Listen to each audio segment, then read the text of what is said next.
Sabe, eu estava pensando aqui antes da gente começar hoje, quando a gente analisa como o ser humano lida com a adversidade de forma geral, E a gente lida muito mal na maioria das vezes, né? nossa, muito mal. Mas tem um padrão quase universal aí. Pensa numa situação super cotidiana. A pessoa bate o dedo mindinho no pé do móvel. Ai, dói só de imaginar. Dói muito. Ou então, indo para algo mais sério, a pessoa passa por um término de relacionamento super difícil ou perde o emprego do nada, imediatamente vem uma frase clássica. Eu acho que eu já sei qual é. É quase instintivo. A pessoa solta um "Ah, isso deve ser o meu karma".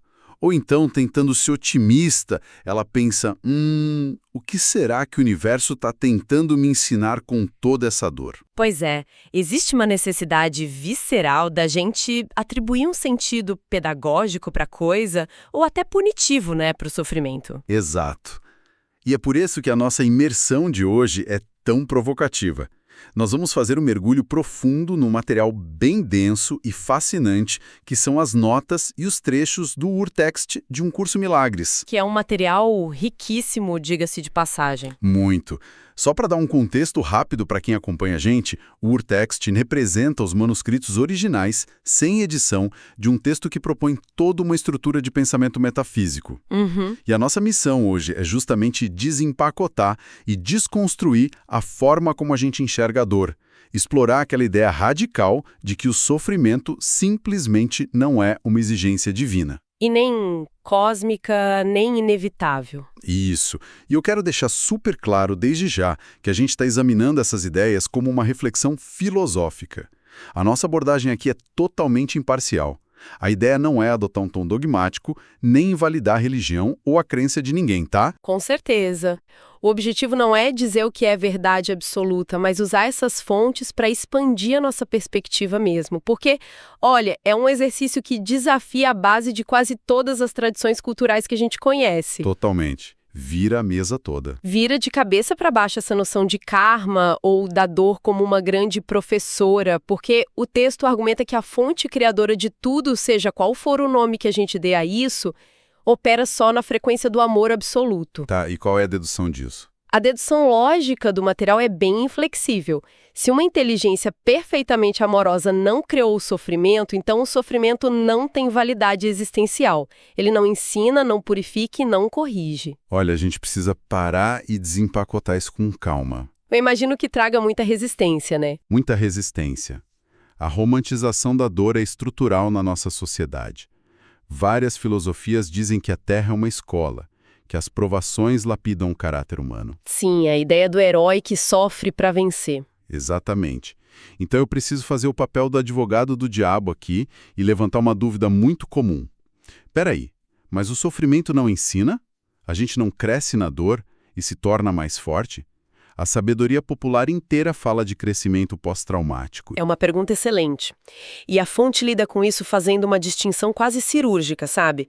Entre o que a mente humana faz e o que a divindade supostamente criou. Como assim? O texto não nega que as pessoas aprendem a não colocar a mão no fogo depois de se queimarem, ou que desenvolvem resiliência depois de uma crise. O que o material rebate com muita força é a autoria desse processo. Ah, entendi. É tipo, aprender a extrair sabedoria de uma tragédia é uma habilidade humana de sobrevivência. Mas afirmar que Deus ou o universo projetou essa tragédia especificamente como um currículo educacional, Seria o grande equívoco. um equívoco gigantesco segundo o texto. Tem uma citação literal lá que diz que Deus não acredita em retribuição kármica de forma alguma. Sua mente divina não cria dessa maneira. Nossa, isso é forte. O aprendizado, então, acontece apesar da dor e não porque a dor foi desenhada para ensinar. Exatamente. A gente aprende apesar do tropeço. Ou seja, o material sugere que a humanidade meio que atribui a Deus a autoria de um roteiro sádico só para tentar se sentir melhor sobre as próprias tragédias. Para dar um sentido, para trazer ordem ao caos. Mas e a questão do karma? Se o Urtext rejeita o karma como uma lei divina, onde é que essa ideia de causa e efeito se encaixa? Então, no sistema desse material, o karma é visto só como uma lei fabricada. Ele não governa a realidade divina em momento algum.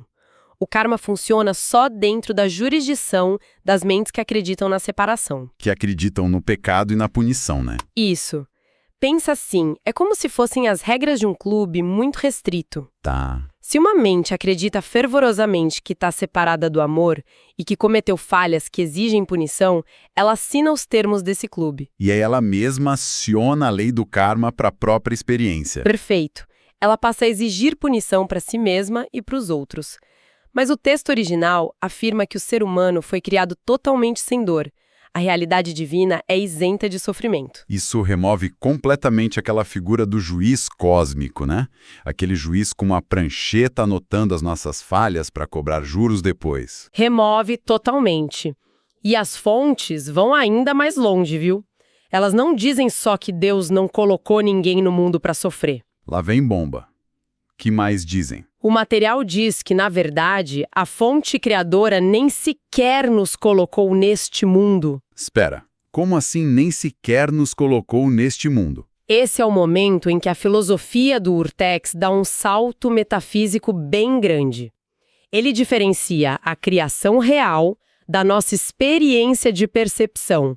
A lógica é que a criação original é perfeita, infinita e inalterável. Certo. E um mundo baseado em escassez, em dor física, em término, é o oposto exato disso. Então a conclusão é que a nossa identidade real não pode ser física. Mas é aí que a teoria esbarra com força na nossa parede da realidade diária, né? Com certeza. Porque, filosoficamente, a ideia de que a gente foi criado perfeito é linda. Mas a biologia tem regras claras. A gente tem um sistema nervoso Que registra a dor. muito bem registrada, por sinal. Quando a pessoa recebe os papéis de um divórcio que ela não queria, ou é demitida e não sabe como vai pagar o aluguel, o aperto no peito, a insônia, o pânico, tudo isso é fisiologicamente muito real. É palpável, né? Sim. Como é que o texto concilia essa premissa de que a dor não é real com um corpo que chora, que sua frio e que adoece? A ponte entre esses dois pontos, segundo o material, está na ausência de necessidades. O conceito é que o ser humano não foi criado com necessidades reais. Tem uma frase da fonte que é bem direta. Qual é? Tu tens tudo porque tu és tudo. A completude seria o nosso estado natural, inalterável. Tá, mas traduzindo isso para demissão ou para o divórcio. Quando a gente experimenta um sofrimento agudo, numa falência ou num término, a gente não está sofrendo só pela perda do objeto físico em si. A gente sofre pelo que aquilo representa. Isso. A dor extrema vem da crença de que algo externo era essencial para a nossa completude. A gente acredita que algo foi subtraído do nosso ser. Deixa eu tentar ilustrar isso de um jeito mais prático. Para fugir daquela analogia gasta de filme de ficção científica, vamos pensar num videogame. Gosto de videogames, vamos lá. Imagina um jogo de realidade virtual, daqueles super imersivos com óculos e tudo. A pessoa tá lá jogando, super focada. Uhum. Aí, dentro do jogo, o personagem dela perde todas as moedas de ouro, perde a casa, o clã abandona ele. O pânico de quem tá jogando, naquele milissegundo, parece absurdamente real. O coração até acelera. Acelera muito, mas no momento em que ela tira os óculos de VR, ela percebe que a conta bancária dela no mundo real está intacta, a integridade física dela está perfeita, o pânico era real na experiência, mas a ameaça era totalmente ilusória. Nossa, essa analogia do óculos de realidade virtual é perfeita, exatamente isso que o texto propõe. E a gente pode aplicar isso direto para os nossos relacionamentos modernos. Porque a gente faz muito isso nos relacionamentos, né? Demais! Tem toda uma narrativa cultural esmagadora de que nós somos metades de uma laranja, caminhando pelo mundo procurando alguém que complete a gente. O perigoso mito da alma gêmea, que vai salvar a nossa vida. Exatamente. Sobre a ótica desse material, buscar a completude em outra pessoa é a origem do sofrimento nas relações. Porque se a nossa natureza original já tem tudo, usar um parceiro para cobrir uma sensação de falta é construir a casa na areia. Faz todo sentido. Quando o relacionamento termina, a devastação emocional não é só a tristeza de perder a companhia da pessoa. Não é. O que paralisa mesmo é o terror psicológico de achar que arrancaram a sua fonte de valor e segurança. É como tirar os óculos do jogo e achar que perdeu a própria vida. A essência real da pessoa permanece completa, mas ela não lembra disso. E isso vale para a doença física também, imagina? Totalmente. A doença, no contexto dessa leitura, é vivenciada como a prova final da nossa vulnerabilidade. A mente usa isso para validar a história de que o corpo dita quem nós somos. Certo. Mas isso me leva a um ponto super importante de lógica aqui, e é uma lacuna que a gente precisa abordar. Manda. Se nós somos essa consciência completa, imutável, que não tem necessidades e que vive numa perfeição real, como é que a gente foi parar dentro desse jogo de realidade virtual caótico? Ah, pergunta de $1 milhão. Sim. Porque não parece muito lógico. Por que uma mente perfeitamente pacífica e completa escolheria inventar um cenário onde o pneu fura, onde a conta fica no vermelho e o coração é partido? É fascinante chegar nesse ponto. O texto não foge dessa pergunta. A resposta desafia a nossa lógica linear. Mas o material aponta o seguinte: Deus não criou o ser humano sem poder. Certo, nós temos poder criativo. Exato. A mente humana recebeu a mesma potência criativa da sua origem. E por ser infinita e livre, essa mente teve a capacidade de formular uma pergunta. O que o texto chama de uma pequena ideia louca. Uma ideia louca. Tipo, e se eu fizesse diferente? Isso. A mente questionou. Como seria experimentar a limitação? Como seria ser autônomo e separado da fonte de tudo? Curiosidade pura. E por ter um poder gigantesco, ela não só imaginou isso. Ela projetou todo um universo de tempo e espaço para vivenciar essa vulnerabilidade. Deixa eu ver se eu entendi. Então a gente está experimentando o subproduto de um delírio de separação? Basicamente, a mente quis brincar de sonhar que era frágil e vítima. Mas e aqui entra um detalhe vital das fontes. Existe uma trava de segurança. Qual é a trava? A mente pode experimentar o sonho de forma super vívida, suando freio igual o jogador de videogame. Mas Deus não nos deu o poder de tornar esse sonho de perda algo real, com R maiúsculo, sabe? Ah, entendi. Não é possível alterar a perfeição real, apenas imaginar o oposto. A capacidade de projetar o medo não consegue destruir a completude que é a nossa essência. Nossa, isso é um momento de virada imenso nessa discussão. Se a gente não pode corromper a nossa realidade essencial, o poder real nunca esteve em risco. Nunca. E a grande mensagem, o impacto filosófico que esse texto traz para o ser humano é muito direto. Pode falar. A mensagem é: você não está sofrendo porque Deus quis, mas porque está acreditando em algo que não é real. Caramba, deixa eu repetir isso porque é pesado. Você não está sofrendo porque Deus quis, mas porque está acreditando em algo que não é real. Isso tira o peso da punição cósmica, mas devolve uma responsabilidade gigante para a mente, né? Exatamente. Acaba com a ideia de vitimização.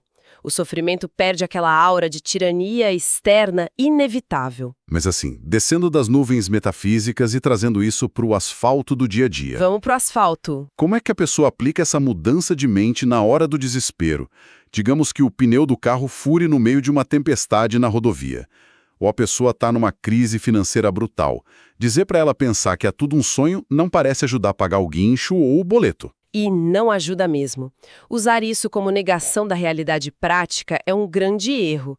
O material não incentiva a passividade. Ainda bem, porque os boletos não perdoam. De jeito nenhum. O que o ensinamento propõe é mudar internamente o lugar de onde você tira a sua segurança existencial. Como assim? Me dá a mecânica disso. O primeiro passo é a observação. No meio do furacão, digamos, da crise financeira, a ação prática é necessária. Você vai ligar para o banco, vai renegociar a dívida, vai procurar emprego. Logística básica da vida. Isso. A mecânica da mudança entra na forma como você interpreta isso. A prática diária é observar os pensamentos e questionar o sofrimento ativamente. Tipo, parar e se perguntar por que tá doendo tanto. Exato, você se pergunta, eu tô em pânico só pela matemática do dinheiro faltando ou pela história de vulnerabilidade que a minha mente está contando sobre mim agora? A história de que eu sou um fracasso, de que o universo está me punindo. Ah, sim. A gente tem a tendência de fundir o problema financeiro com o nosso valor como pessoa. Perfeito. A mente que escolheu mergulhar no sonho da limitação é a mesma mente que tem o poder de encerrar o sofrimento emocional. É escolher uma percepção diferente. Assumir o poder que o texto descreve, no fim das contas. Justamente. É se lembrar da própria completude e abandonar a postura de vítima. A dívida existe e precisa ser paga sim, mas a sensação de ser alguém que foi abandonado por Deus, isso é opcional. Isso muda tudo. É separar o fato neutro da narrativa catastrófica. O pneu furado é física.